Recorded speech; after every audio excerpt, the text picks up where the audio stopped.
On the board, sweeps it back towards the point. Van de Sompel is down. It's underneath him. Now he's trying to just keep it alive. Does. Here's Hunter Smith with room. Smith, a shot, scores! Hunter Smith goes top shelf, ties the game at 3 with 4:59 to go. The comeback kids are doing it. Bull skating right by the Plymouth bench and giving an earful to them. All right. Here we go. Hunter Smith, how are you? Not bad. Good to see you, Seth. Good to see you too, man. It's been quite a few years since I know you just retired in what year was it? Right before 2019, I think. So right before COVID, like right before the world shut down. Yeah, fortunately, I was one of the few that it was kind of my own choice, so I was pretty fortunate for that, mentally at least. Yeah, definitely. Good job. But you played a good couple of years at the pro level. What I want to specifically talk about was how you incorporated boxing into your regular training program. So during your career,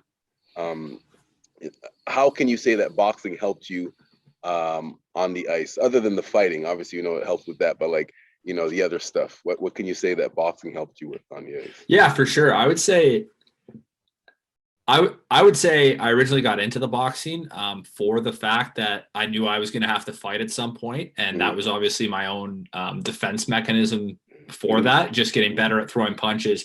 Like, if you go back and watch my first fight when I was 16 years old, like, I'm just flailing my arms. Like, it was embarrassing. Like, I must have people still chirp me about that fight. It's terrible. But regardless of that, like you said, like, boxing was so important to me for so many reasons in the summer. Things like being able to understand your weight distribution, just knowing your range, and not necessarily for punching, but just when people get in your space, yes. I know when they're going to be in a position to get the puck from me and when they're not. Exactly. Because the thing that I found in boxing, especially working with you, is it was so disciplined. It's not out there just hitting bags. It's hitting at your range and understanding your positioning always with your feet and where your weight's going and how it's going to put you off balance. And that was the biggest thing that I thought transferred for me onto the ice, to not only develop those balance and maintaining that distance, but just being able to actually apply it in every situation and to be disciplined about it, and not just doing it for the purpose of hitting a bag, Yeah, exactly. Now, did you ever get a chance to box? Obviously, you boxed with me and the things that we worked on specifically. Did you get a chance to do any boxing anywhere else, like during your career? Or? Not with like team organized. I used to go to MTC that was on Dougal, I believe. I worked with Reno. With Reno and James Hugh was there, and he's actually doing all that crazy acro yoga stuff now. He's killing it too. Nice. Nice. So out of all the boxing exercises that you did, I know you did some other stuff with Reno, like the MMA stuff. Which of the boxing exercises specifically could you say helped you the most, or did you feel was most transferable to your sport? I thought whenever we use we would do like a circuit, and like one guy would be skipping, and then you would come in and you would have the gloves on, and we'd be hitting the targets, because there's just so much that has to do with focus, and like I talked about that discipline. Mm-hmm. So you're in a round where you're skipping and you're getting tired, and then you kind of come over and now you're working with you. And exactly what you can do is you can catch us off guard, where you see us slip a hand and then you lock us right back in. You give us tap on the head and you get locked back in. Exactly. And just being able to dive into that skill set of that focus, and that, okay, I'm locked in here for 60 seconds. That just helped me so much, being able to transfer it to not even on the ice, just every aspect. Exactly. And that's one of the main things that I try to emphasize to people. It's just, like you said, it's not just about going through the motions, but having that muscle memory to be able to perform these things while you might be not dead tired because you're still in shape from working out. But, if you're on a shift and you're getting to the end of that shift and you're kind of breathing hard, you still have to maintain the control and control your breathing to make the right play, right? So. And I think as athletes, that's what they talk about the most, is the people who can do it when they're exhausted and still make the right decision, because nobody's really worried if you can make a good pass on the breakout in the first game of the season in the first period on your first shift. The people want to know if you can do it when you guys are in the finals facing elimination and a play needs to be made in overtime. And that's when these skills actually get transferred to the ice, because you're able to lock yourself into that mindset to be able to understand that, okay, this is where my focus is. This is what I'm doing. Yes, exactly. Speaking of like that mindset, the mental aspect, obviously, people know the physical benefits that you get from boxing for your sport, but like, and you just mentioned it right there, like the mental part of it. It's not just about the muscle memory of, you remember how to do what to do, but to have that mental strength to still perform, under pressure, as they say, under the bright lights, right? What can you say, like, how were you able, this is a question that I have for all the pro athletes that I ask, how were you able to stay mentally focused to be playing at that high level for all those years? Because I know they said you played in the playoffs, you made the postseason all 4 years that you played in the OHL. Your stats improved, for your last 3 seasons playing. You got drafted, you played on those teams. How were you able to stay mentally focused? And this is a question that, for specifically for any kids that are watching right now, just to understand how it is. It's not just about the physical part, but being mentally focused and disciplined. What could you say about that? Yeah, I think a lot of us, we really want that immediate satisfaction. And we really want to do well now. It's really hard to look at yourself now and say, where do I genuinely want to be in 5 years? And what do I have to do to get there? And to be, you talk about my years in the OHL. It was probably my second year in the OHL where I knew where I needed to get. And that became my mindset of, it doesn't matter what anyone else is doing. I know what I need to do to get there, and I'm putting my focus into that.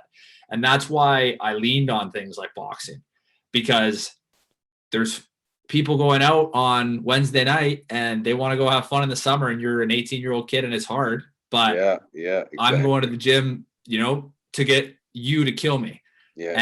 Like, for lack of a better term. But I was willing to do whatever it takes, because I knew that what I was actually doing with you wasn't the goal, but it was getting me a step closer. Yes, exactly. And it's that repetition of everything, of practicing my craft on the ice, going to boxing, making sure I'm staying lean, eating healthy. Like, all of these things combined is what allowed me to be successful. And it was a mindset of wanting it bad enough. And I know it's so like cheesy to say, but you just have to be willing to do it more than anything. And, that applies to everything in your life.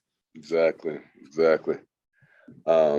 So after seeing the benefits of how boxing helped your performance on the ice, do you feel confident in recommending that all hockey players, incorporate boxing into their training programs?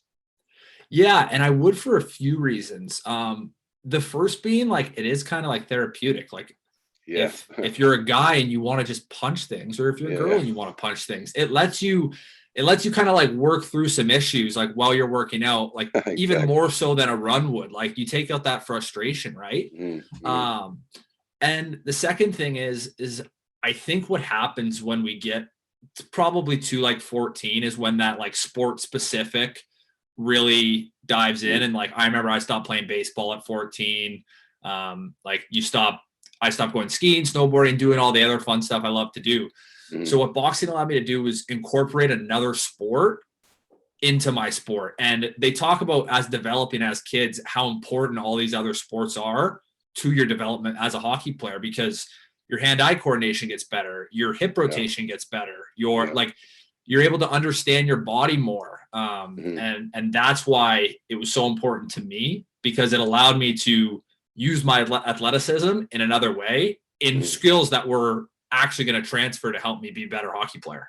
Exactly. That's perfect. Well, that's all the boxing related questions I had. Anything else that you wanted to talk about? I know you got a podcast. I didn't get a chance to listen to it yet, but you could talk about that so people could know and where to find it and stuff like that. Yeah. It's called the Quarter Life Crisis Podcast. You can find it on all your Quarter Life Crisis Podcast. Yeah. I love that You name. can find it on all your platforms. You can find us on Instagram at the QLC guys.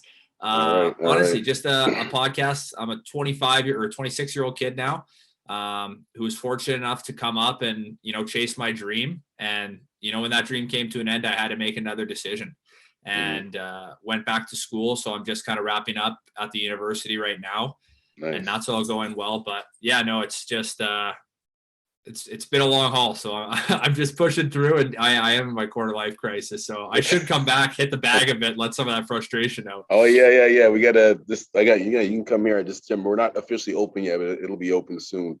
What real quick, what are you taking in school, and what's the plan with that? What are you planning on doing with it? I'm taking accounting right now at Windsor. So Nice. Just not really sure what the end goal is, but just trying to cover all my bases for now and graduate with something that I hope is gonna lead me down my next path. Nice, man. Nice. And social media, where can people find you? You can find me personally at Big Rig Smith. Oh, dog wants some attention. You can find me personally at Big Rig Smith on Instagram, and yeah, I think maybe that on Twitter as well. But I'm not super active on the socials. But I got you. Well, even just to promote the podcast, right? So people can get it up there. Yeah. All right, Hunter. Thank you very much for your time. I really appreciate it. And like I said, I didn't realize that you were back in Windsor. So yeah, I'm gonna have you back at the gym soon. I guess. Yeah, I'd love to see it. It looks great. Got you, man. All right, we'll talk soon. All right, thanks, Ted. Okay, thanks. 1, 2, 3, smack that thumbs up for this video. Smack it!